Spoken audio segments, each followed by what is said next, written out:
అన్నిటికంటే 6 గ్యారెంటీలతో పాటు 7వ గ్యారెంటీ ఇస్తున్నాం. ప్రజలకు స్వేచ్ఛ ప్రజాస్వామ్యాన్ని కాంగ్రెస్ పార్టీ అందిస్తుంది అని. ఈ 2 సంవత్సరాలల్లో ఎక్కడ కూడా ప్రజల్ని నిర్బంధించాలన్న ఆలోచన కానీ, ప్రతిపక్షాల మీద కక్ష సాధింపు చర్యలకు పాల్పడడం కానీ మా ప్రభుత్వం చేయలేదు.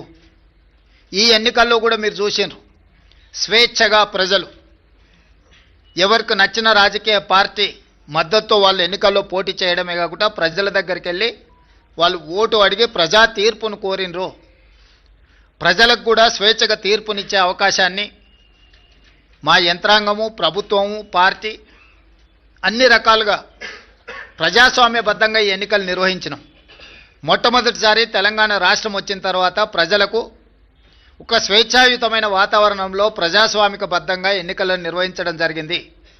ఈ ఎన్నికల్లో అధికార దుర్వినియోగానికి పాల్పడడం కానీ, లేకపోతే మా హోదాలను అడ్డుపెట్టుకొని ప్రత్యక్షంగానో పరోక్షంగానో రిజర్వేషన్ల మీద ప్రభావం చూపించడమో, లేకపోతే ఎన్నికలను ప్రభావితం చేసే నిర్ణయాలను కానీ మేము చేయలేదు. అందుకే తెలంగాణ రాష్ట్రంలో మేము ఇచ్చిన 7వ గ్యారెంటీని కూడా ఈరోజు అమలు చేసి చూపించినాము. దాంతో స్వేచ్ఛతో కూడుకున్న ప్రజాస్వామికబద్ధమైన ఎన్నికల్ని నిర్వహించి ప్రజల చేత మన్ననలు పొంది ఒక మంచి పరిపాలన అందించడానికి మేము ముందుకు వెళ్తున్నాము. ఏ రోజు కూడా ఓడినప్పుడు కుంగిపోవడము, గెలిచినప్పుడు ఉప్పొంగిపోవడం, గెలిస్తే అహంకారంతో కళ్ళు నెత్తికెక్కడం లాంటి వ్యవహారాలలో మేమెప్పుడూ భాగస్వాములం కాలేదు. వీటన్నిటికీ దూరంగా ఉండి ప్రజలకు దగ్గరగా చేరువగా ఉండి సంక్షేమాన్ని, అభివృద్ధిని ముందుకు తీసుకువెళ్లాలనే ప్రయత్నం చేస్తూనే ఉన్నాం. ఈనాటి ఫలితాలు మా బాధ్యతను మరింతగా పెంచినాయి. ఈనాడు కేంద్ర ప్రభుత్వం ఆనాడు శ్రీమతి సోనియా గాంధీ, మన్మోహన్ సింగ్ గారు అందించిన మహాత్మా గాంధీ ఉపాధి హామీ పథకాన్ని నిర్వీర్యం చేసి నీరుగార్చి పేరు మార్చడమే కాకుండా విధానాలను మార్చడం ద్వారా పేదలకి పథకాన్ని అందకుండా చెయ్యాలన్న కక్ష, కుట్ర స్పష్టంగా కనిపిస్తుంది.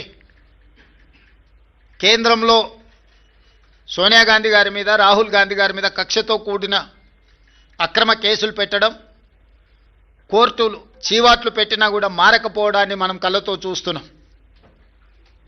వీటన్నిటిని దృష్టిలో పెట్టుకొని ప్రజలు ప్రజాస్వామికబద్ధమైన కాంగ్రెస్ పార్టీ ప్రజలకు రక్షణ. అందుకే ఈరోజు తెలంగాణ ప్రజలు కాంగ్రెస్ పక్షాన బలంగా నిలబడ్డారు. ఈ స్ఫూర్తి కొనసాగుతుంది. భవిష్యత్తులో ఇంకా బలంగా పనిచేస్తాము, బాధ్యతతో పనిచేస్తాము. ఎదిగినా కొద్దిగా ఒదగాలి అని పెద్దలు ఏదైతే సూచన చేసిండ్రో వాటిని దృష్టిలో పెట్టుకొని ఆ విధంగానే ముందుకు వెళ్తాము. చూసుకుంటూ వస్తున్నాం. తప్పని పరిస్థితి నేను బయలుదేరినప్పుడు తప్పదు. అటు కేంద్రాన్ని ఎక్స్పోజ్ చేస్తాం, ఇటు రాష్ట్రాన్ని ఎండగడతాం ప్రజల మధ్యలో ఖచ్చితంగా. ఇలా మొత్తం విస్తారంగా మాట్లాడినాం, చర్చించినాం. చాలా పెద్ద ప్రజా ఉద్యమాన్ని శ్రీకారం చుడతాం. కంపల్సరీ పాలమూరు, రంగారెడ్డి, నల్లగొండ జిల్లాలలో గ్రామాన దానికి పోస్టర్ డిజైన్ అవుతుంది, కరపత్రం డిజైన్ అవుతుంది. ప్రజా ఉద్యమాలు చేస్తాం, పెద్ద బహిరంగ సభలు పెడతాం. నేను స్వయంగా అటెండ్ అవుతున్న బహిరంగ సభలకు. ప్రజాక్షేత్రంలో ఈ ప్రభుత్వం యొక్క నిష్క్రియాపరత్వాన్ని ఎండగడతాం. ఇప్పుడు వాయిస్ అయితే తెలంగాణకు, మరి తెలంగాణకు ఉన్న ప్రభుత్వం మాట్లాడకపోతే ఇంకెవరు మాట్లాడాలా? మాకు 2 బాధ్యతలని, ఒకటి తెలంగాణ తెచ్చిన పార్టీగా, రెండవది ప్రధాన ప్రతిపక్షంగా కూడా కంపల్సరీ మా డ్యూటీ మేము చేయాలి. అందుకోసం గాను వీళ్ళు ఏదో తమాషకు మేము అదొకటి ఇదొకటి అడ్డం పొడుగు మాట్లాడి, కిరికిరి మాటలు మాట్లాడి, ఈ కారు కూతలు కూసి ఏదో చేస్తామనుకుంటే నడవదిగా. ఈ ఏళ్ళ దాకా వేరే కథ, రేపటి నుంచి వేరే తోలు తీస్తాం ఎక్కడికక్కడ.